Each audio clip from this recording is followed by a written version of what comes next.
തിരുവനന്തപുരം ഉള്ളൂരിൽ പോലീസുകാരനെ കുത്തിയ പ്രതി പിടിയിൽ. പാറോട്ടുകുണം സ്വദേശി സജീവിനെയാണ് മെഡിക്കൽ കോളേജ് പോലീസ് അറസ്റ്റ് ചെയ്തത്. ഇന്നലെ രാത്രി 10 മണിയോടെയാണ് വലിയതുറ സ്റ്റേഷനിലെ CPO ആയ മനുവിന് കുത്തേറ്റത്.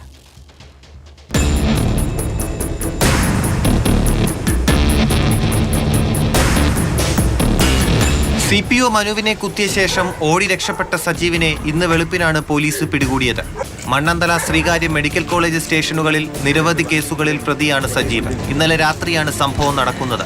കൊച്ചുള്ളൂരിലെ വീട്ടിനു മുന്നിൽ പാർക്ക് ചെയ്തിരുന്ന ബൈക്ക് മാറ്റണമെന്നാവശ്യപ്പെട്ടതിനെ തുടർന്നാണ് മനുവും സജീവും തമ്മിൽ വാക്കുതർക്കമുണ്ടായത്. പിന്നാലെ മനു സജീവിനെ മർദ്ദിക്കുകയായിരുന്നു. മർദ്ദനം സഹിക്കാൻ കഴിയാതായതോടെ കയ്യിൽ കരുതിയിരുന്ന കത്തി കൊണ്ട് മനുവിനെ സജീവ് കുത്തി. നെഞ്ചിൽ 2 കുത്തുകളും മുഖത്ത് വെട്ടുമേറ്റ മനു മെഡിക്കൽ കോളേജ് ആശുപത്രിയിൽ ചികിത്സയിലാണ്. എന്നാൽ ഇവരുടെ വീട്ടിന് മുന്നിൽ പാർക്ക് ചെയ്തിരുന്നത് മറ്റൊരാളുടെ ബൈക്കായിരുന്നു.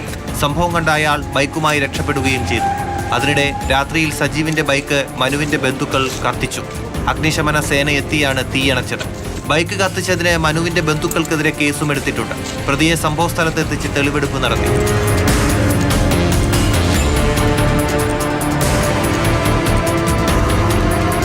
മാതൃഭൂമി ന്യൂസ്, തിരുവനന്തപുരം.